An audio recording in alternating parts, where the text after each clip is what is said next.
A social network aims to speed up progress in science.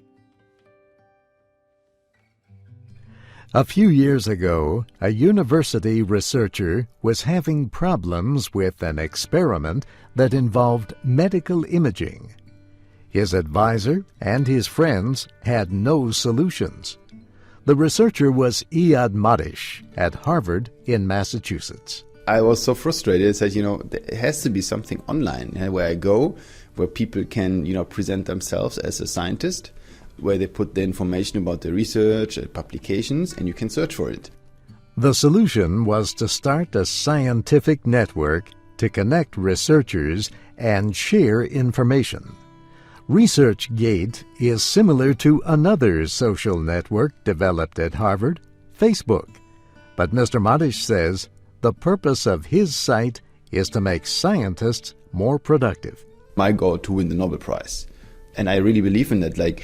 If we think that ResearchGate will accelerate research in all the different fields, it will change the speed of science significantly in the future. So I definitely believe that ResearchGate could win the Nobel Prize for that one day. Investors liked the idea, including a former Facebook executive and the same investment group that put money into Twitter. So far, 900,000 people have signed up as members of ResearchGate. Logging in. One of those users is Caroline Moore Cokeless at Boston University. Her profile page shows her picture and her specialty, neuroscience. It also lists her doctoral advisor and the work she has published. She can follow other researchers and click onto group pages that discuss different subjects. Let's see what's going on in the computational neuroscience group today. She also uses Facebook, but says people almost never discuss science there. She says on ResearchGate, she can ask questions and learn about what other researchers are working on before they publish their results. She can also learn about recently published science. The scientific literature is so huge at this point that it's really impossible to get through, everything in your topic area. People really rely on hearing it from other people. ResearchGate developer Iyad Madish says he knows his site will only prove valuable if scientists use it to help each other. But not every user is pleased with it. Kim Bertrand at the Harvard School of Public Health is an epidemiologist, someone who studies the spread and control of diseases.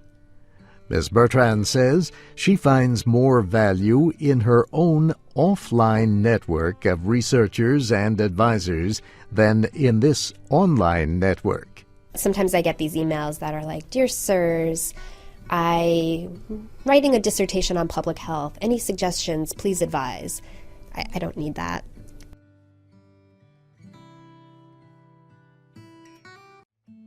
How an allowance helps children learn about money. Many children first learn the value of money by receiving an allowance. The purpose is to let children learn from experience at an age when financial mistakes are not very costly. The amount of money that parents give to their children to spend as they wish differs from family to family. Timing is another consideration. Some children get a weekly allowance. Others get a monthly allowance. In any case, parents should make clear what, if anything, the child is expected to pay for with the money. At first, young children may spend all of their allowance soon after they receive it. If they do this, they will learn the hard way that spending must be done within a budget. Parents are usually advised not to offer more money until the next allowance. The object is to show young people that a budget demands choices between spending and saving. Other children may be responsible enough to save money for larger costs like clothing or electronics. Many people who have written on the subject of allowances say it is not a good idea to pay your child for work around the home. These jobs are a normal part of family life. Paying children to do extra work around the house, however, can be useful. It can even provide an understanding of how a business works. Allowances give children a chance to experience the things they can do with money. They can share it in the form of gifts or giving to a good cause. They can spend it by buying things they want, or they can save and maybe even invest it. Saving helps children understand that costly goals require sacrifice.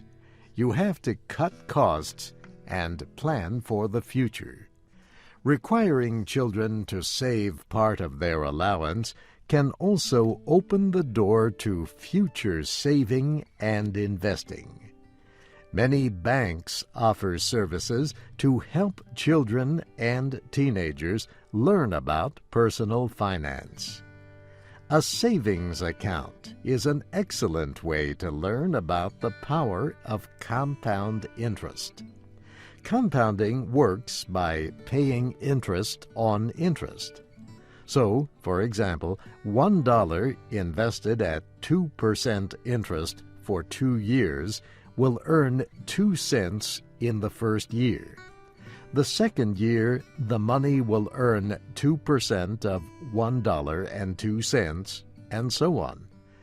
That may not seem like a lot, but over time it adds up.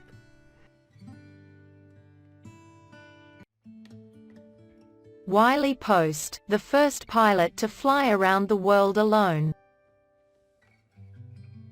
Only 6 years earlier, Charles Lindbergh became famous around the world as the first person to fly alone across the Atlantic Ocean.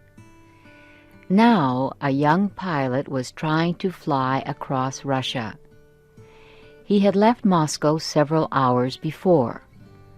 All he heard was the sound of the one engine that powered his plane. Hour after hour, the same sound. Now the weather was bad. He could not see much ahead, only the fog. Flying in fog is very dangerous. Yet the sound of the engine made everything seem warm and safe. Then, out of the fog, he saw a mountain. He had only seconds to bring the airplane up. It was a narrow escape, one of many he would have during his long flight. The young pilot was Wiley Post. He was trying to fly around the world by himself. He made the trip in less than 8 days. He stopped 11 times for fuel, food, and a little sleep. Wiley Post made his famous flight in July 1933. Not many flight instruments existed that could help him find his way. He was alone, fighting against sleep. If he fell asleep, he would die. Nothing in Wiley Post's early years suggests that he would become a famous pilot. He was born in Grand Saline, Texas, in 1898. His family were farmers. In 1913, Wiley saw something that forever changed his life, an airplane. After watching the plane fly, young Wiley waited until most people had left the area. He then began inspecting and studying the plane. He measured different parts of the plane with his hands. Many years later, Wiley Post would say that first airplane was the most wonderful thing he had ever seen. Wiley Post began to study everything he could find about flying. He began to educate himself about subjects such as mathematics, radio, and machinery. His self-education would continue the rest of his life. Post finally rode in an airplane in 1919. At the time, many people believed all pilots were special people. They believed it took special skills and courage to fly an airplane. But after his first ride, Wiley Post knew that flying was something he could learn to do. Wiley Post began his career in flying not as a pilot, but as a performer who jumps from airplanes using a parachute. He did this with a group that performed flying tricks to earn money. He jumped 99 times in 2 years with the flying show. When he was not jumping with a parachute, he was being taught how to fly by pilots in the air show. But he could not fly as often as he liked. Wiley Post then decided the only way to become a good pilot was to buy an airplane of his own. He needed more money than he earned in the flying show. He went to work in the oil-producing areas of Texas. But he damaged his left eye in an accident. Doctors had to remove his eye. At first, Post thought his days as a pilot were ended. A pilot needs to be able to judge distance. Judging distance is difficult without 2 eyes. It seems impossible to tell how big objects are and how far away. Wiley Post began teaching himself to judge distance with only 1 eye. He worked hard at training his eye and brain to tell the correct distance. It took a long time, but he succeeded. He continued to fly and soon became a very good pilot. In 1928, he got a job flying the plane that belonged to a rich oil producer from Oklahoma. The man's name was F.C. Hall. He bought a new airplane for Post to fly. Mr. Hall named the airplane the Winnie Mae after one of his daughters. F.C. Hall told Post he could use the plane to enter flight competitions. Post did. In 1930, he entered the national air races. The race called for flying without stopping from Los Angeles in the western state of California to the city of Chicago in the middle western state of Illinois. Post won the race. He defeated several well-known pilots. It was the first time the public heard the name Wiley Post. Post was not really interested in racing airplanes. He wanted to be the first person to fly around the world. Many pilots had talked about trying to make such a flight, but no one had done it. Post believed he would need someone to help him in the effort. He chose an Australian man, Harold Gatty, to do the mathematics that decided the plane's direction. Post would fly the plane. On June 23, 1931, Post and Gatty took off from Roosevelt Field in New York. They returned to Roosevelt Field 8 days, 15 hours, and 51 minutes later. they had flown around the world. At first, everyone was very happy. Wiley Post and Harold Gatty were heroes. Then many people began to say that Post was nothing more than an airplane driver because he had no real education. They said Gatty was the real hero. He had guided the flight. Both men knew they had made the flight as a team. Others did not recognize this. This hurt Post. Wiley Post began to plan another flight around the world. This time, he would go alone. Wiley Post knew that any effort has a good chance of success if the person planning the task is well prepared. So he worked hard to prepare well. He used the most modern equipment possible. He made sure the engine on the Winnie Mae was perfect. And to prepare himself, he went without sleep for long periods of time. On July 15th, 1933, Post took off from Floyd Bennett Field in New York. His first stop would be Berlin, Germany. He landed in Berlin 26 hours later. He became the first person to fly from New York to Berlin without stopping. After a little food for himself and fuel for the Winnie Mae, Post was once again in the air. This time he was headed for Russia. For long hours he flew, listening only to the sound of his engine.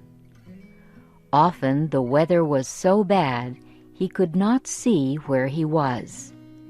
At one point, he came so close to running out of gas, he considered using his parachute. But at the last minute, he found a place to land and get gas. The flight across the huge width of Russia was difficult. He made several stops for gas and a few hours' rest before flying across the Bering Sea to Alaska. By now, he was very tired. To keep himself awake as he flew east during the long night, Post tied a piece of string to one finger. The other end of the string was tied to a heavy aircraft tool. He held the tool in his hand. If he started to fall asleep, the tool would fall from his hand. The string would pull his finger and wake him. From Fairbanks, Alaska, he flew to Edmonton, Canada, and then on toward New York. More than 50,000 people waited at Floyd Bennett Field. Wiley Post gently landed the Winnie Mae long after dark. He had flown around the world in 7 days, 18 hours, and 49 minutes. Thousands of excited people rushed toward the plane. Wiley Post was a hero. He had become the most famous pilot in America. In 1935, only 2 years after his around-the-world record flight, Wiley Post was killed in a flying accident in Alaska. Post and the famous American humorist Will Rogers were killed when Post's plane crashed on takeoff near Point Barrow. Before Post's death, the government of the United States had bought the Winnie Mae. The Smithsonian's National Air and Space Museum in Washington, D.C. owns the plane.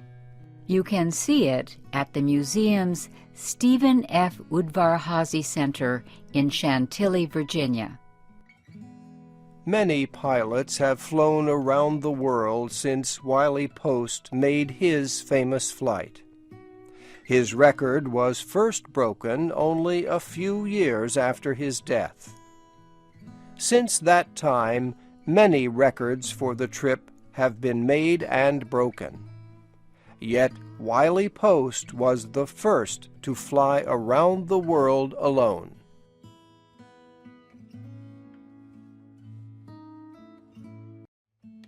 Next step after carbon, knowing your nitrogen footprint. A carbon footprint is the amount of carbon dioxide pollution that we produce as a result of our activities. Some people try to reduce their carbon footprint because they are concerned about climate change. Now, researchers have a way for people to measure how much nitrogen pollution they produce, their nitrogen footprint. All plants and animals need nitrogen. Nitrogen is a major element in the proteins in our bodies. The atmosphere is mostly nitrogen. In the early 20th century, scientists learned how to take nitrogen out of the air and make it into a form that plants could use. University of Virginia professor Jim Galloway calls synthetic nitrogen fertilizer a wonderful invention because it increased food production. But he says many parts of the world use too much nitrogen fertilizer, and that harms the environment. It contributes to smog, acid rain, loss of biodiversity, dead zones along the coast, global warming, stratospheric ozone depletion. The list is quite long. So, Professor Galloway and other researchers have developed a nitrogen footprint calculator. This web-based tool asks people about the foods they eat, and questions like how much they fly and drive, and how big a house they live in. Researchers say the average American produces 42 kilograms of nitrogen pollution a year. Some of that comes from fossil fuels like oil and coal. But more than 70% involves food. University of Virginia researcher Allison Leach says Americans eat almost twice as much protein as the government recommends. She says eating only the recommended levels could reduce nitrogen footprints by almost half. Professor Galloway says animal protein plays a big part. He points to the example of cattle that are given feed grown with nitrogen fertilizer. For large animals like beef, a very large fraction of the nitrogen that enters the cow's mouth is excreted out the back end. Last year, a study supported by American beef producers found that their industry's environmental impact has decreased over the past 30 years. Jude Capper at Washington State University reported that by producing more beef from fewer animals, the industry cut its carbon footprint by 18%. The nitrogen calculator is currently designed for people in the United States, Germany, and the Netherlands. Another online calculator will be designed for India.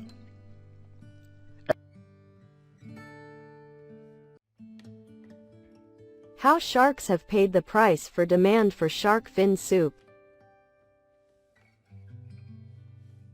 A picture in the newspaper shows a person standing next to a huge shark. The body of the shark is hanging with its head down. The words below the picture say the shark was a very big one, or perhaps it was one of the biggest ever caught in the area. The person who brought in the shark is smiling. That person won a battle with what has been called one of nature's fiercest creatures. Some people, however, do not approve of catching sharks. They do not think all sharks are terrifying enemies. They know that studies show lightning and snake bites hurt more people than do shark attacks. Sharks kill about 10 people a year, yet people kill tens of millions of sharks a year. Activists for sharks note that sharks are valuable in the ocean. They eat injured and diseased fish. Their hunting means other fish do not become too great in number. This protects other creatures and plants in the ocean. Wildlife activists worry that some kinds of sharks are in danger of disappearing. The National Oceanic and Atmospheric Administration estimates fishing operations kill more than 100 million sharks every year. Sharks are harvested for meat and cartilage, liver oil, and especially for their fins. And many sharks die when fishermen harvesting other kinds of fish pull in sharks by accident. Sharks are vulnerable to overfishing. Sharks grow and develop slowly and do not produce many young. George Burgess leads the International Shark Attack File at the Florida Museum of Natural History at the University of Florida in Gainesville. He says shark attacks increased during the past century for a good reason. Hundreds of millions of people now use the world's oceans. The International Shark Attack File says the number of shark attacks rose 25% last year. 79 shark attacks were reported in 2010. 6 people were killed. The file gives likely reasons for the increase, including higher water temperatures because of unusually warm weather. There were 36 shark attacks in the United States, the most of any country.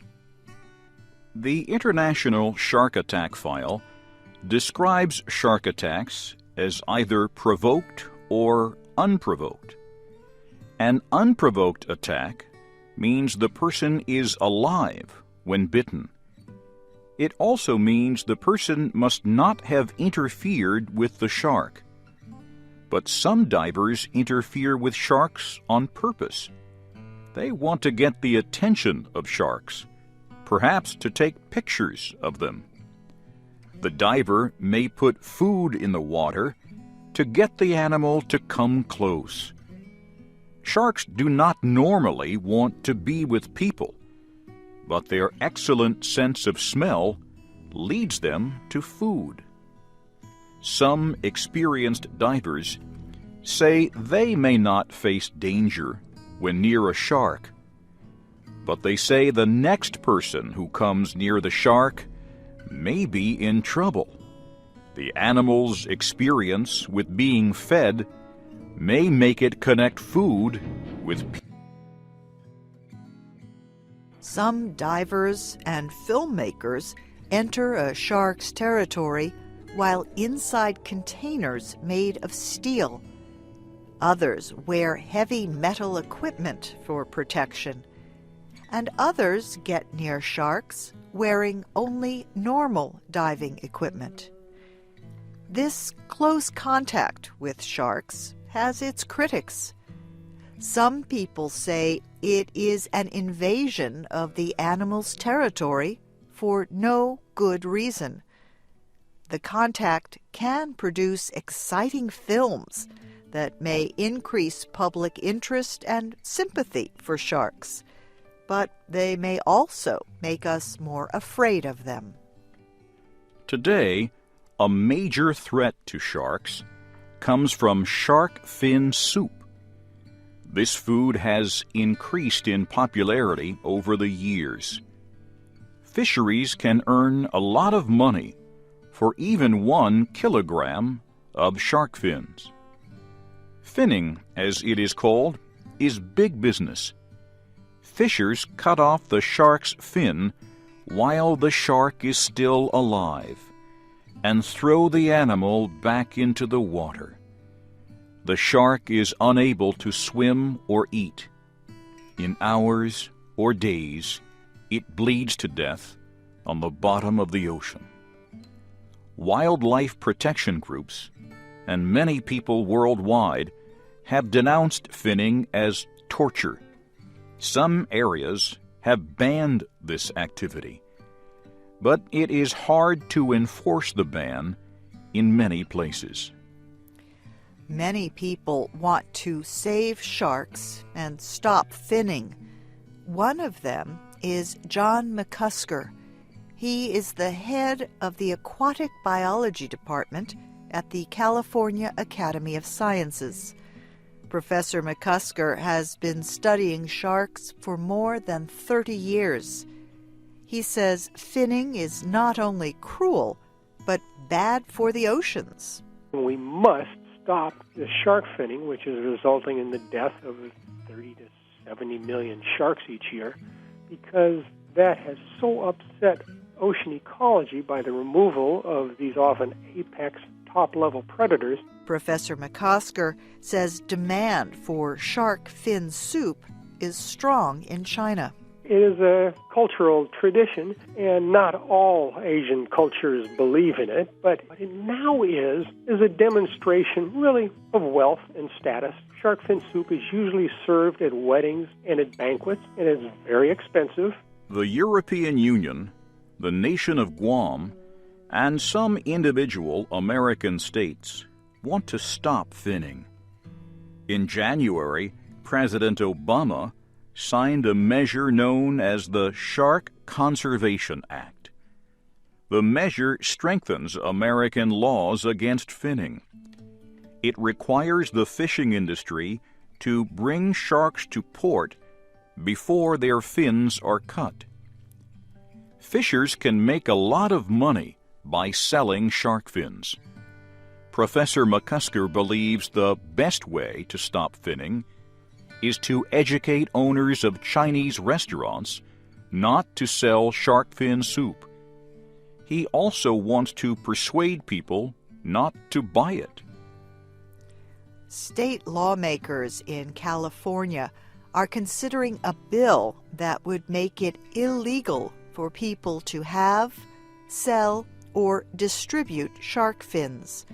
Supporters say the bill will help protect sharks, but opponents have described the measure as an attack on Chinese culture. State Senator Leland Yee and Chinese restaurant owners say they are concerned about the overfishing of sharks. In fact, they want a federal law to ban the practice of finning. But Senator Yee says not all sharks are in danger of extinction. He says the proposed law to ban the eating of shark fins is an unfair attack on Asian culture and cuisine.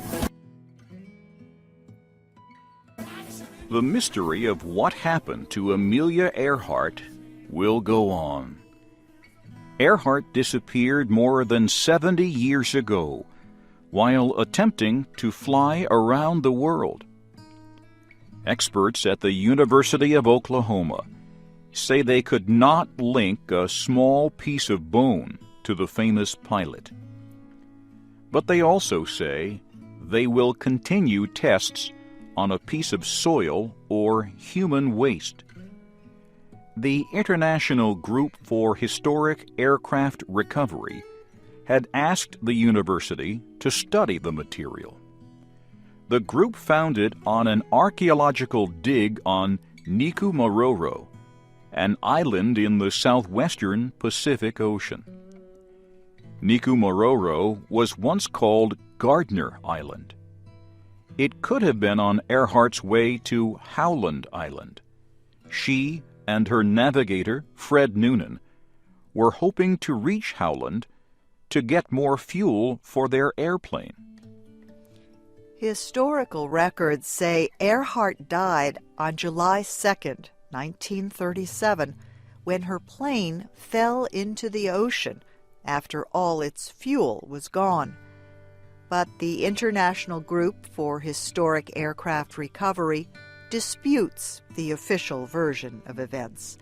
It suspects that she and Noonan found their way to Nikamaroro Island. Members have repeatedly explored there over the years. They have found a number of objects that might be connected to Earhart, but a link between those objects and her or Noonan has yet to be firmly established. Members recently found what could be a piece of human finger bone and the possible human waist.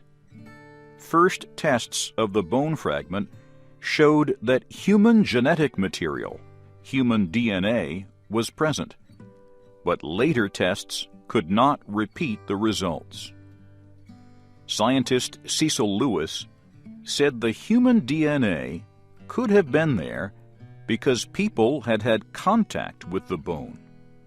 Or, he said, human DNA really was present in the bone, but the bone was too small or low quality to repeat the first results. Or, the DNA in the bone might be non-human.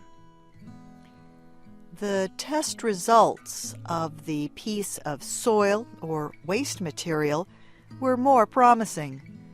These results showed human DNA. Mr. Lewis said his team is using a genetic method to examine bacteria species inside the material. He said the presence of some plant and animal DNA would be a further sign that the piece is waste material. That material could contain information about what the individual was eating and his or her health.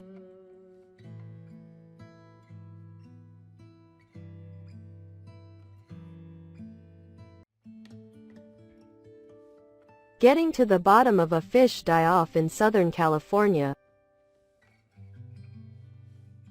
People in a community on the Pacific coast in Southern California awoke last week to a sea of dead fish.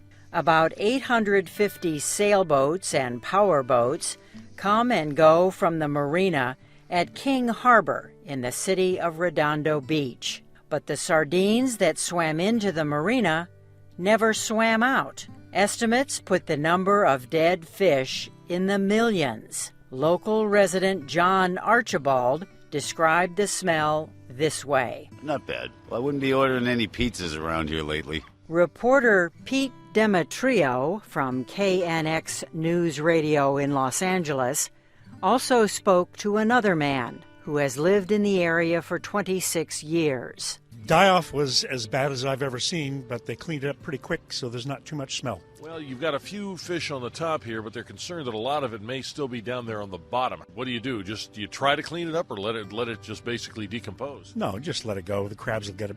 He remembered that about 5 years ago, there was another serious kill-off of fish in King Harbor. It was caused by a harmful algae bloom, a so-called red tide of microscopic organisms that spread from time to time. But this time, scientists found no toxic algae in King Harbor, so it was a mystery.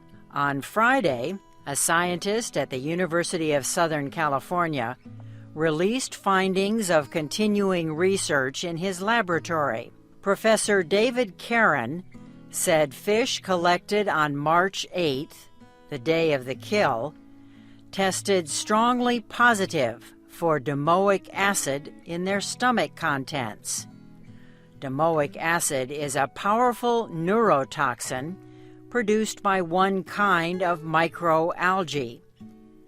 Fish such as sardines and anchovy can get poisoned when they eat plankton that have eaten the algae. Researchers from USC confirmed that plankton collected about 20 kilometers southwest of Redondo Beach the next day, had very high levels of domoic acid. This would support a theory that the fish became poisoned in coastal waters before entering the harbor. High levels of domoic acid in the sardines may have worsened the effects of oxygen loss in the water as the fish crowded into a limited space. Or the domoic acid may help explain why they entered the marina. Professor Karen said research shows that domoic acid poisoning can cause abnormal swimming in some kinds of fish. Harmful algae blooms are a common cause of fish kills. Domoic acid can also cause neurological disorders and death in animals that eat fish poisoned with the neurotoxin.